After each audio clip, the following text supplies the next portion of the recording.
The offensive line and defensive line get a deep dive. How do you fix it? How to Fix the Cardinals is back. Let's discuss.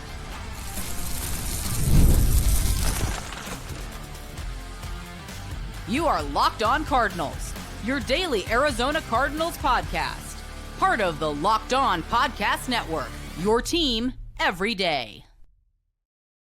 Cardinals, Alex Clancy here. Follow me on Twitter, Clancy's Corner. Follow the podcast at Locked On AZ Cards. Thank you for making Locked On Cardinals your first listen, free wherever you get your podcast and on YouTube, part of the Locked On Podcast Network, your team every day. Please go to the YouTube channel, search Locked On Arizona Cardinals, hit that subscribe button, turn notifications on. You know the drill. Fix the Cardinals is back. We're going to do the offensive line and defensive line in one show. I think it's good to have perspective on both sides, where the positives are, why they need to be fixed, and how to fix them. Let's just dive right in, okay? We're going to start with the offensive line. How do you fix the offensive line first? And while this will be a positive in the final segment, it is going to be something that is a leverage point for this offensive line to reach the next plateau.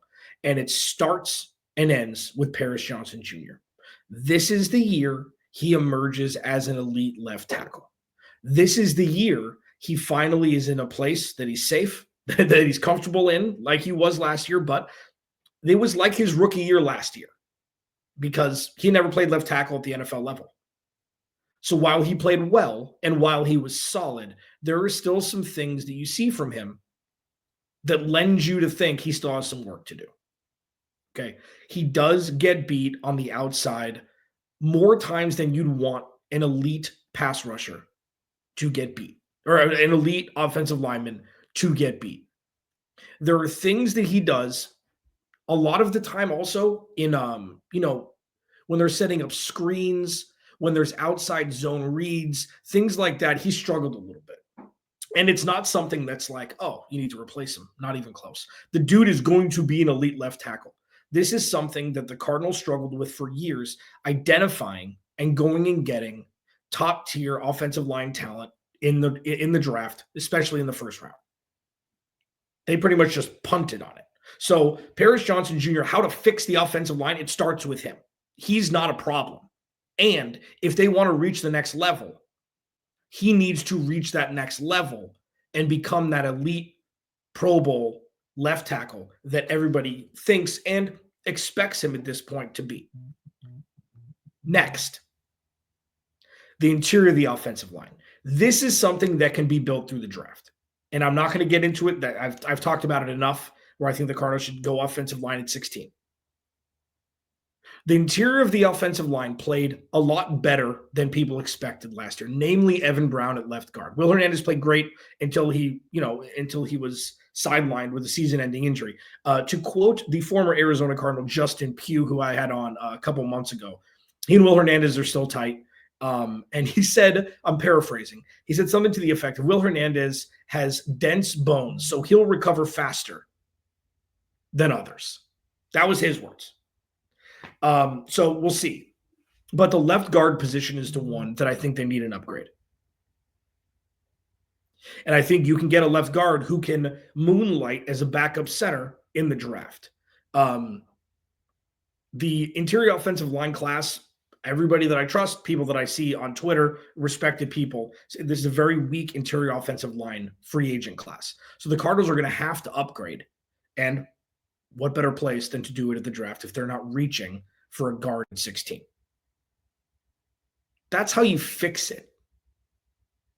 One final thing, how you fix the offensive line is having solid backups at every position. The Cardinals are, it's a high wire act without a safety net at center.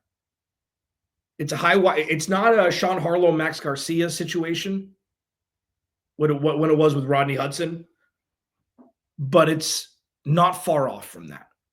So the Cardinals need to have solidified backups at every position. And I know that goes for every position. I know that, well, obviously that's what you want. Yeah, that's how you fix it.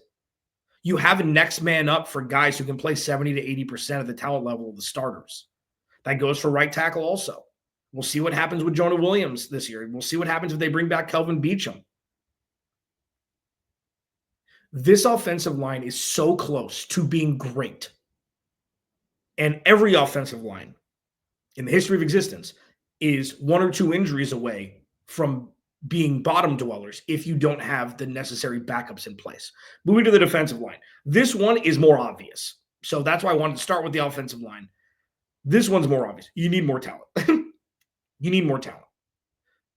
Justin Jones and Bilal Nichols are rotational pieces. They were brought over to be rotational pieces. And you would hope that Darius Robinson would not have missed a large chunk of the season. And they would be able to be, mentors, fill-ins, the shrubbery, as I mentioned, over the years where, the shrubbery around the rosebuds that are the stars of the team. Not my best metaphor. Maybe I'll retire that. But you need more talent. And listen, if they go and they draft a big boy out of Michigan at 16, if they go get interior defensive lineman at 16, am I going to be upset? Of course not. I understand that talent is needed there. But what I would suggest and what I have suggested, and that's why I did this one, offensive line and defensive line, because it just kind of piggybacks on what I've talked about the last week and a half or so on and off. The most rational way for me for the Cardinals to make this defense feared immediately in 2025 is to go get proven talent up front that you don't have to hope can produce. Bring in guys you've seen produce before. And if you want to bring, and I'm just using this name just because this isn't a free agency show. Say you bring in Josh Sweat. Okay, I'm just saying it's an easy name. Okay, it's an easy name, just regardless. So you bring him in, say Kazir White comes back, just for example. And then you draft an interior defensive lineman in the second round. And if you draft him in the first round, whatever, I get it. They need it. You draft an interior defensive lineman in the third round, whatever it is. And you can double down on that. That is a lot better situation for me than just drafting a defensive lineman at 16, hoping that he's going to be a Jalen Carter right out the gate. Jalen Carter you can't expect guys to be like Byron Murphy in Seattle or Jalen Carter. Like, the Cardinals defense is so fragile to the point where they have no talent up front due to the injuries last year. We don't know what BJ Ojulari is, what he's going to be when he comes back. We don't know what Darius Robinson looks like. He's going to be, according to what Jonathan Gannon said, paraphrasing, it's kind of like his rookie year. So getting proven talent up front is the easiest path to allowing the Cardinals secondary to expound upon what they did last year. There's a lot less question marks. And of course, there's going to be questions about, you bring in free agent, you pay him a lot of money. Is he going to be worth it? There's questions about every single play, every single snap, every single player. But I am, through these shows, until the start of the 2025 season, discussing things that I see as the best way to position the Cardinals to have the strongest roster going into 2025. It's kind of a faceless thing. Like, that's why I talked about, trading Marvin Harrison Jr. for Micah Parsons when I discussed that. I didn't do that for shock value. I think that the Cardinals roster would be better with Micah Parsons than with Marvin Harrison Jr. That's just a blatant statement that I believe, because we've seen it. So how to fix the Cardinals' defensive line? Bring in talent that you've seen produce at a high level, and then draft to balance it. Not draft. It's a very Steve Keimian thing to do. Draft a player, be like, okay, go save the defensive line. Go get him. If the Cardinals can avoid that, avoid it. It'll put themselves in a better position with more leverage to have a top 10 defense in 2025 than drafting a defensive lineman and hoping he'll be elite from first snap. Because that's what the Cardinals need. Elite defensive line play immediately. Locked On Cardinals, your team every day. Why fix it the way they did? I kind of alluded to it there, but I'll discuss it more in depth as we roll on here on the How to Fix the Cardinals mini-series. Mini-series? Maybe. Next, Locked On Cardinals, your team every day. This episode of Locked On Cardinals is brought to you by our friends over at FanDuel. When the game tips off, the NBA action is just getting started, and there's no better place to get in on that action than FanDuel, America's #1 sportsbook. With FanDuel, you can place live bets throughout the game, so even if you miss the opening tip or want to bet on a fourth quarter comeback, you can stay in the action. And if you're looking for a bigger payout, you can even combine your live bets into a same-game parlay. I love using FanDuel's live betting feature because it keeps every moment of the game exciting, whether I'm backing my team for a late-game rally or picking a player to hit a clutch three. I never feel like I missed my chance. Plus, the app is super easy to use, and when you win, you get paid instantly. Right now, new FanDuel customers can get $150 in bonus bets if your first $5 bet wins. Just visit FanDuel.com to join today. That's FanDuel.com for your shot at $150 in bonus bets. Make every moment more with FanDuel, the official sports betting partner of the NBA. Please go to the YouTube channel, search Locked On Arizona Cardinals, hit that subscribe button, turn notifications on, leave a like on the video, please, after each one of those, naturally. Going into the 9th season, man, this is crazy. This is crazy. They're making me crazy. It's funny. I saw a comment on one of the videos like, Alex, has this team ever made you want to quit media? No comment. So why fix the offensive line? This is the interesting one. Why fix the offensive line? Because as I've, again, alluded to yesterday and then some of last week, doubling down on a strength, because the offensive line is a strength, like taking away nitpicking like I did in the first segment. And the positives are going to be large for the offensive line in the final segment. I'm nitpicking, but why fix it? Because it's the most important position group in football. It is. It is, in my opinion. And it's something that, regardless of who the quarterback is for the Cardinals, the offensive line is massively important. And I think that's obvious, but I think it needed to be said also. Like some of this, yes, a small fraction of this entire narrative that I guess I built. I don't know. I didn't realize it was that serious, but yes, a part of it is this is the make or break year for Kyler Murray. So make the offensive line the best possible. But obviously, a byproduct of making the offensive line the best possible is that it's going to be great for whoever the quarterback is. And I'm not ready to have that conversation seriously about, well, this is Kyler Murray's last year if he doesn't do this. We can have that conversation much later. Like, let's build this roster out first, and then we can talk about who's already on the roster.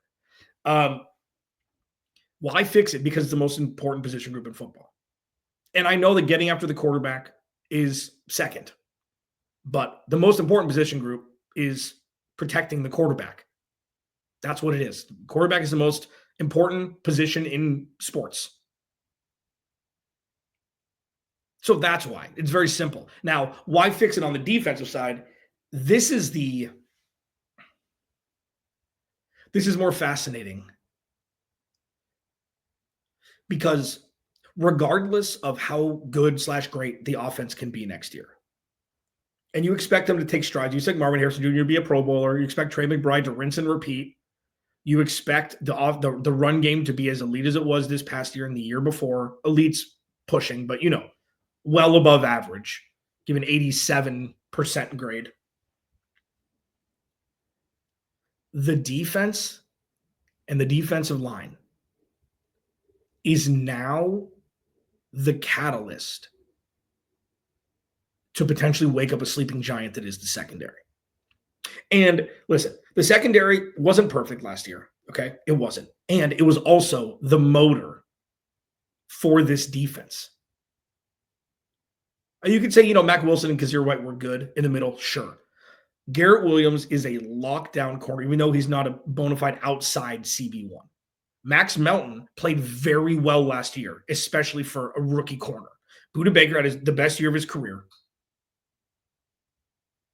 Adrian Taylor-Demerson came in and he's like, I'm ready to hit people, guys. Can I go hit people now? And he did. So why fix it? While obvious, because whether it be injury or just lack of production otherwise. I mean, Dante Stills played well last year, Roy Lopez played fine. But there's nobody in the defensive line that opposing offenses scheme for. Not even close. So why fix it? That's the obvious part. But the byproduct of fixing the defensive line could catapult this defense into a bona fide top 10 defense in the NFL. Truly. I think Mack Wilson is severely underrated. We'll do more of the defense, how to fix the defense later. But they seem really far away, but they're not. It seems like, man, they've got a lot of voids to fill. They've got a lot of talent they need to infuse into this defense for them to be formidable. It's like 2 guys and another solid draft. Like, they're not that far off. It looks like it now, but once you fill that, it's like, okay, now they're ready to rock.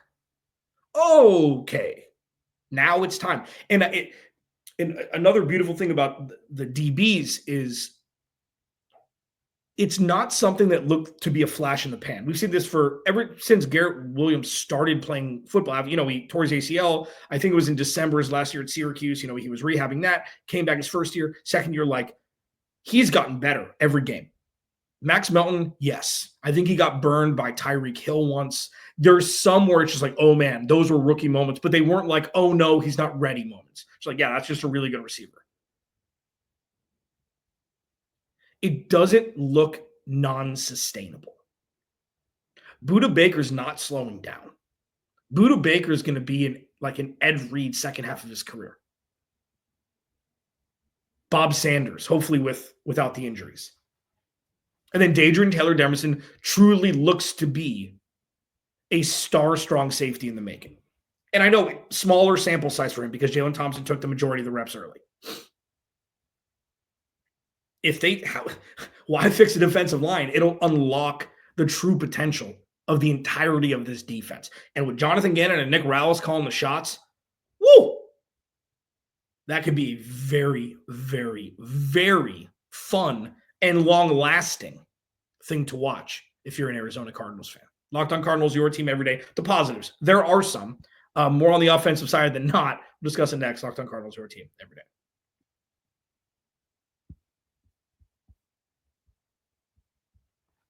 Hi, I'm Alex. Follow me on Twitter at Clancy's Corner. So positives.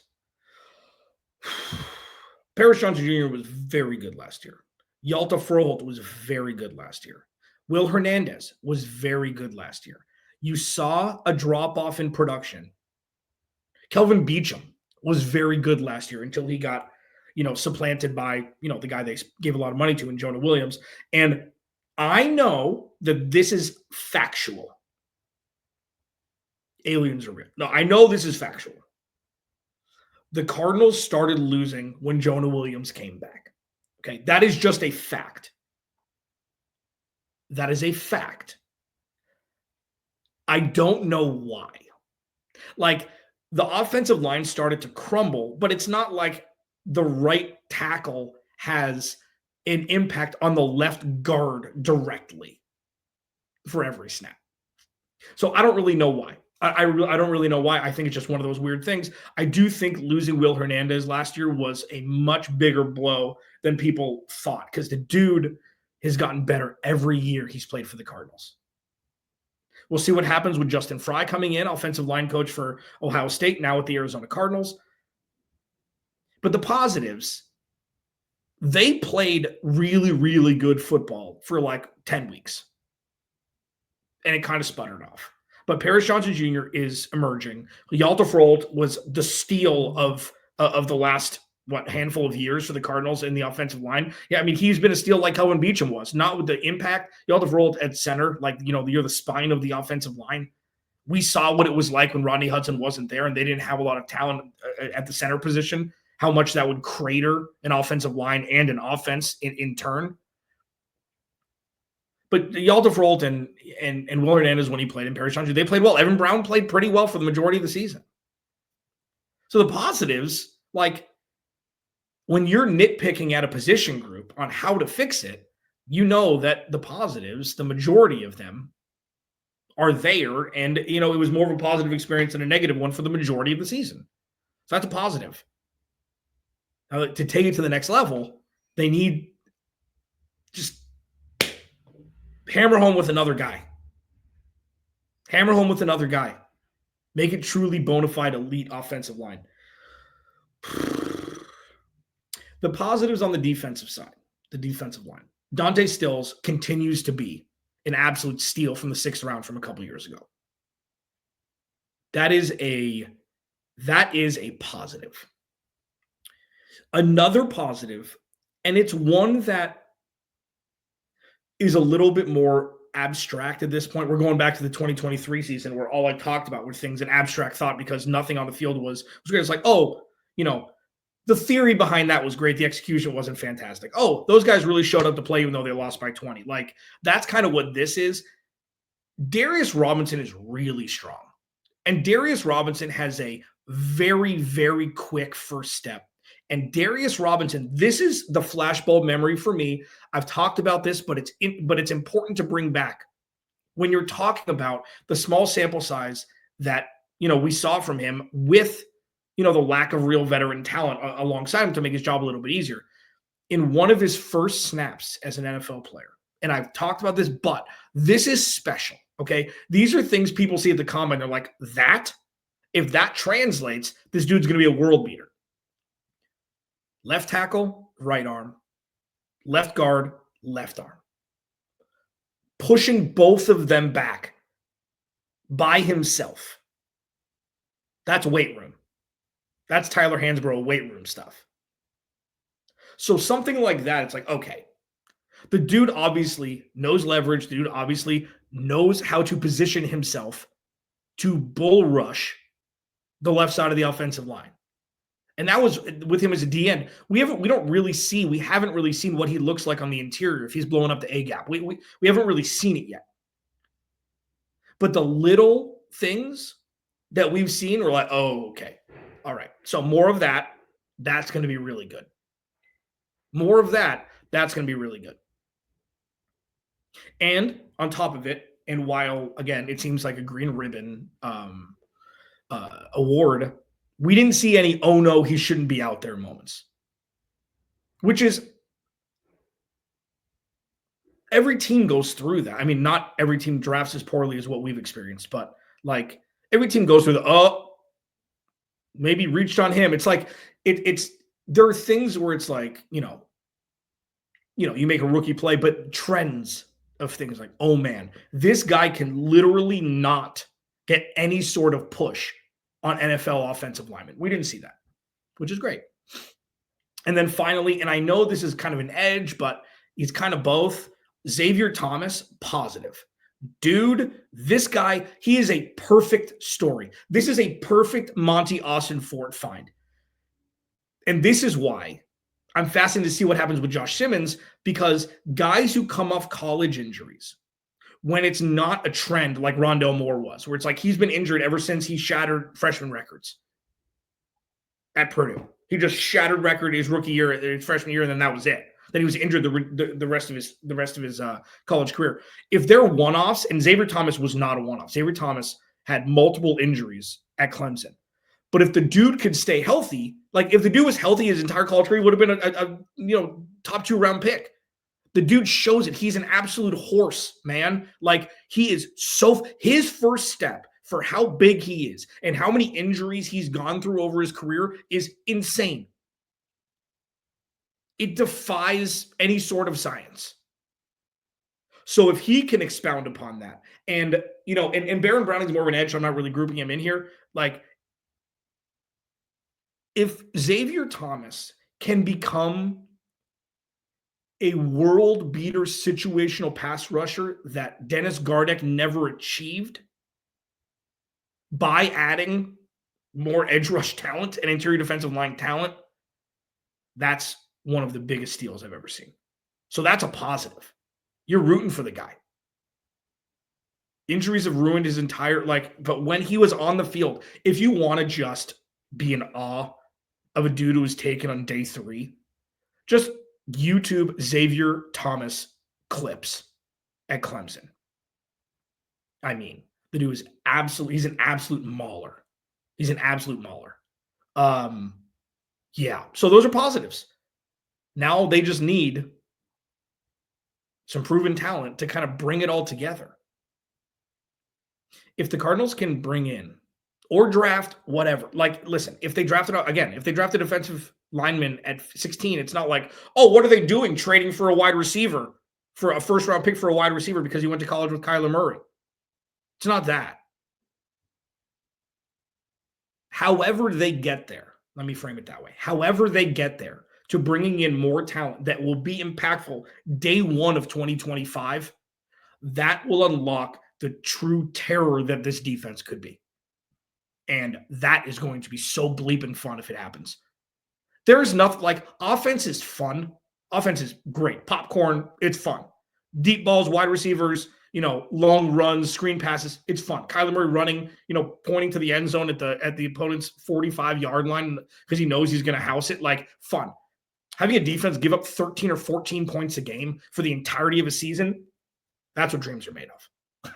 And while the Cardinals seem far off now, they're a couple pieces away, whether it be through the draft or free agency, from really hitting that elite level that we've seen from the secondary. They just need a little help up front. And you could be looking at Thunderdome status come 2025. Locked On Cardinals, your team every day. Remember, without you, there is no me. I'll talk to you tomorrow.